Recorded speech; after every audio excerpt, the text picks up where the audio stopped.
ئەمە وەتەنەکەیت ئەمە نیشتیمانەکەتە ئیتر دوای ئەم موچە بێ دوای ئەم خەڵک باش بێ دوای ئەم خەڵک ئیسراحەت کە تازە ئەم تەواو انتهى امتحانی کۆتایی پیاد ئێستاکە نەتیجەکە وەرەگرێتەوە هاي ئەو کەسەی بە دنیاوە مەشغوڵی ئیسراحەتێ بدە خۆت دامشە لەگەڵ خۆت بزان چەندێکت ڕۆیشتووە لە تەمەن چەندێکت ماوە ڕۆژانێک بوو من لەگەڵ ئەم دادەیە قسەمە کرد ئەویت خوا دوعای خێرم بۆ بکە خوا بمخاتە بەهەشتەوە والله ئەوەی ئیمان لە قەلبیا هەبێ سەیری ئەم وەزعی مسلمانان بکەن ناو قەبرەکە شەرافەتمەندترین شوێنە بۆ ئینسانی ئیماندار بن با نەجاتم بێ لە دەستان ژنمان خزممان عەشرەتمان بنەماڵەمان جگەرگۆشەکانمان والله هەمووی بەتەما حەوت سیر دەکەن کام لە ئێوە ئەڕۆیتەوە کچەکەت مناڵەکەت هەڵمەت نادا بۆی جیفانت بزات چیت بۆی بردەتەوە ڕۆژێک دێ جیفانەکەت لە دەست ئەدەی مناڵەکانت لە دەست ئەدەی کەسوکارت لە دەست ئەدەی سەیارەت لە دەست ئەدەی ئەمە ئەو ڕۆژەیە کە ئێستا ئێمە هاتووینە بۆ سەر ئەم گۆڕە یعنی کە گەنج ئەڵێ هاوسەرگیریەکەم هاوسەرگیریەکەی یەک دوو مناڵمە بێ یەک دوو مناڵ خانوەکەم تەرتیب بکەم دوای ئەوە سەیارەیە بکڕم هیچ بۆ تو نامێنێتەوە بۆ داهاتوت ئێرەیە داهاتوت بەرەوبانتر ناڕۆی داهاتوت هەرچەندێ بەرزەوە بیت هەرچەندێ بەرزەوە بیت کۆتایەکەت ناو ئەو گۆڕێکەوەها کەست لەگەڵانی الحمد لله والصلاة والسلام على رسول الله وعلى آله وصحبه ومن والاه بەڕێزان و خۆشەویستان ئەسپەرتەگرتنی کەسێک لەم دنیاە کە ئەچێتە مەرحەلەیەکی تر بەڕاستی شتێکی قورسە بۆ کەسێک کە کردەوەی نەبێت قورسە بۆ کەسێک کە ئاشنایی بە تەوحید و نوێژ و عیبادەت و مزگەوت و حیجاب و ئیسلام نەبێ بەڕاستی وخوای پەروەردگاریش سبحانه وتعالى مردن بە موسیبەت ناوەبات بەڕاستی موسیبەتە بۆ کەسێ کە ئاوا بێ لەگەڵ خەڵکا بینێژێت و بڕواتەوە گۆڕانکاری لە خۆیان نەکات ئیعادە نەزەری نەفسی خۆی نەکات خۆشەویستان یعنی ئێمە بە بەردەوام هەر جارە و کەسێک لە ناسیا و خزم و دۆست و ئەحبابەکانمان ئەهێنین بە حوسن و ڕەزای خۆمان بەدەستی خۆمان ئەهێنین ئەی خەینە ژێر ئەو خۆڵە و خۆمان ئەگەڕێینەوە بەڵام واللهی هەر کەسێک لەسەر ئەم گۆڕستانە هەر ناوێکی هەبێت هەر کەسایەتیەکی هەبێت هەر پلە و پۆستێکی هەبێت هەر مەقامێکی هەبێت لەسەر ئەم زەویە ڕۆژێک دێ بەسەر شانی خەڵک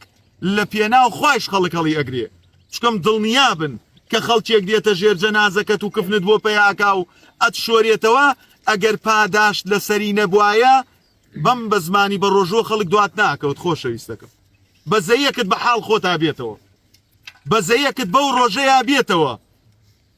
كل نفس ذائقة الموت سبحان الله ئەوەی کە لێرە وەستاوە هەمووی چاوەڕێ ئەو ڕۆژاکە وەکو ئەم دادەیە بێتە ئێرە یعنی ئەوەی وەستاوە یعنی بەس بیرکەرەوە بەڕێزەکەم ئەزیزەکەم یەک تۆزێ تێفکرێ لە مستەقبەلی داهاتوت مستەقبەل گەورەترین خیدعەیە کە ئێمەی پێوە خەریکین یعنی کە گەنج ئەڵێ هاوسەرگیریەکەم هاوسەرگیریەکەی یەک دوو مناڵمە بێ یەک دوو مناڵ خانوەکەم تەرتیب بکەم دوای ئەوە سەیارەیە بکڕم هیچ بۆ تو نامێنێتەوە بۆیە کوڕ ئەو کوڕەیە هەر لە هەرەتی لاوێەوە خوا بناسێ شاب نەشأ في عبادة الله لەو حەوتاقمە بی کە لە ژێر سێبەری عەرشی خوایە بی ورجل قلبه معلق بالمساجد پیاوێکی ڕیسپی دڵت بە مزگەوتەوە وابەستە بێ نەک دڵت لە قاپیەکانی تر بێ نەک دڵت لە دەستی خەڵک بێ بەڕێزەکەم ئەم موقفە موقفێکی خەتەرە بەڕاستی بیر لە خۆت بکەرەوە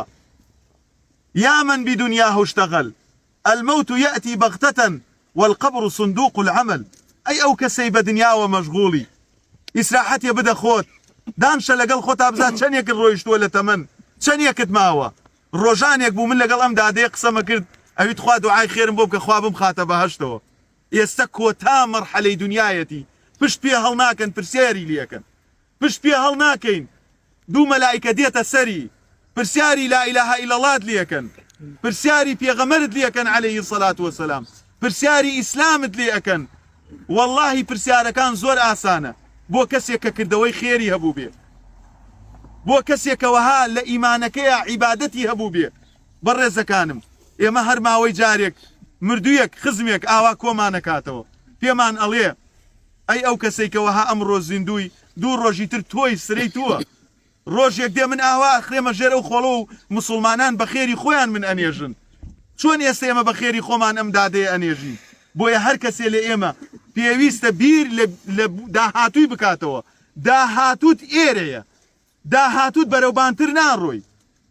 داهاتووت هەرچەندێ بەرزەوە بیت هەرچەندێ بەرزەوە بیت کۆتایەکەت ناو ئەو گۆڕێکەوەها کەست لەگەڵانی يتبع الميت ثلاثة سێش دوای ئەم دادەیە ئەکەوێ ئەهله وماله وعمله ئێستاکەوە تا کە سوکارەکەی لەگەڵێتی و ماڵەکەشی ڕەنگە بەتانیە بێ بەبانێەوە و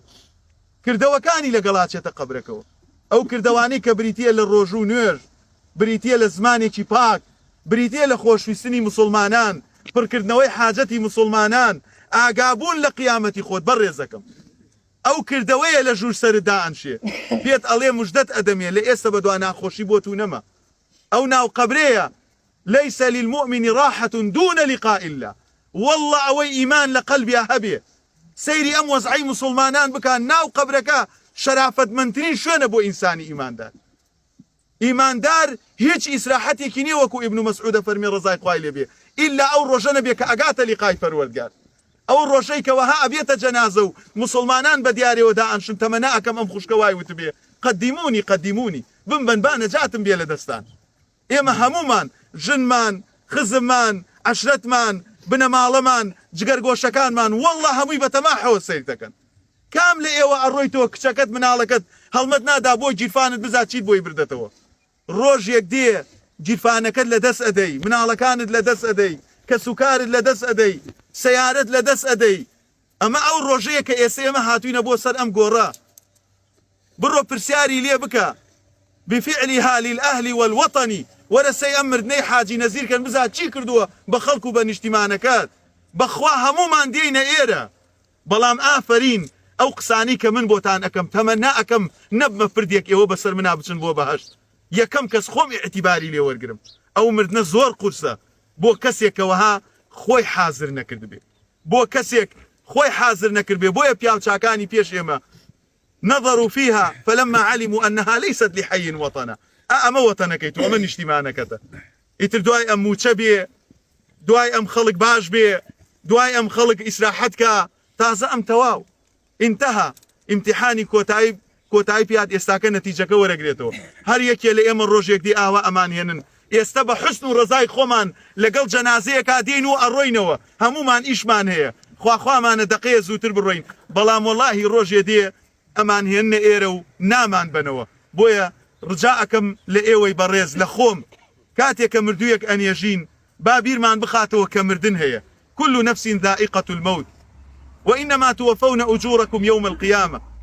فمن زحزح عن النار وأدخل الجنة فقد فاز بخوا كاتێککە بەبان پردی سیراتە ئەپەڕیتەوە و ئەچیتە بەهەشت ئەوە بردنەوەیە ئەوەی کە لە دنیا خەڵک من و تۆی پێخەڵەتانەوە مردن کە مردنێکی لە دوایە بردنەوە نییە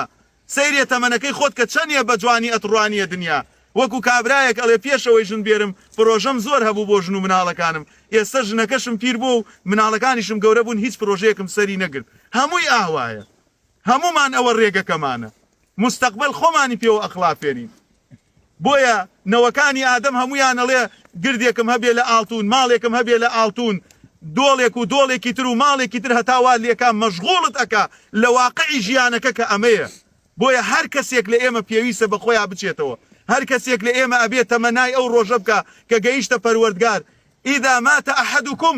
قامت قیامەته چاوەڕێ ئەوە مەکە پرسیارەکەی مامۆستاکەی دەجال دێ مامۆستاکەی محەممەدی مەهدی دێ مامۆستا قیامەت ڕەنگی چۆنە ئەوە حاجی نەزیر مرد و ئەوە قیامەتی حاجی نەزیرە یەکێ لە ئێوە مرد قیامەت دەست پێکە ئەمە قیامەتی سوغرایە بۆیە خەلیفەی مسلمانان عوسمانی کوڕی عەفان کاتی قبری ئەبینی زۆر ئەگریا ئەیانوت ئەی خەلیفەی ئیمانداران تۆ باسی بەهەشت و جەهەنەمت بۆ کرێ ناگریت بۆچی لە گۆڕستان ئاواگری ئەی فەرموو من گوێم لە پێغەمبەرەکەتان بۆ عەلەیهی سەڵات وەسەلام ئەفەرمێ مردن یەکەم مەنزڵگەی ئاخیرەتە ئەم قەبرە ئێستا لێرە وەڵامی دایەوە ئیتر بە دوای ئەوەیە خۆشیەکانی دەست پێکە ماڵەکەی بۆ ڕائەخەن لە بەهەشت دەرگەیەکی بۆ ئەکەنەوە لە بەهەشت لە بۆن و بەرامی بەهەشتیا بەسەرا دێ بۆیە داواکەم لە خوای پەروەردگار لەم دادەیە خۆش بێت لەوەی خۆش بێ کە کەسێک نەبوو بە دیارەوە لە سیلەی ڕەحمەکانی خۆی لە باوکێک لە دایکێکی میهرەبان لە کەسێکی نزیک خوای پەروەردگار ئەوەی بۆ کرد بێتە کەفارەتی تاوانەکان داواکەین لە پەروەردگارە ئەم ئافرەتە نزیکەی چەند ڕۆژێکە زۆر بە دەردێکی خراپەوە ئەناڵێنێ لە مستەشفا چەند شوێنێکی پێکراوە زۆریان ڕێز لێگرت کە سوکار و خەڵک و سەردانی و هەمومان بۆی بەداغ بووین هەمومان دوعای خێرمان بۆی ئەکرد پەروەردگارە بەم بەیانیە هەمومان بەسمانی بە ڕۆژوە دوای ئەم جەنازەیە کەوتوینە وەڵاهی بەهاتایە ماڵ هەر کەسێکمان جوانترین بەتانیمانەدایە بانیا ڕێزمان لێ ئەگرت لەبەر سیلەی ڕەحم و خزمایەتی ئەگەریش لە ڕوودا بمایمان هەر ئەمان کرد پەروەردگارە دادەنەزیر تەسلیمی تو ئەەکەین لێ خۆش بی یا ڕەب یا ئەڵڵا لێ خۆش یا ئەڵڵا ئێستاکە بەزەی خۆتی بەسەرا بڕژێنە یا ئەڵڵا داوا لێکەین و لێتە پاڕینەوە لە مردووی ئەم و مردووی مسلمانانی ئەم گۆڕستانە خۆش اللهم لا تحرمنا أجرها ولا تضلنا بعدها يا الله لأجر پاداشتی ئەم دادەیە بە زمانی بە ڕۆژوو بێ بەشمان مەکە و لە دوای ئەم دادەیە گومڕامان مەکە یا الله سوئالی مەلەکەینی بۆ ئاسان کە یا الله سوئالی ناو قەبرەکەی بۆ ئاسان کە یا الله ئەم بێکەسەی ناو قەبرەکەی کردەوە چاکەکانی بۆ بکەیتە ئەنیسی بۆی بکەیتە وەڵام دەرەوەی یا الله هەر کەسێک لە ئێمە ڕۆژێکمان لە پێشە لە مردنە عاقیبەت خێرمان بکەیت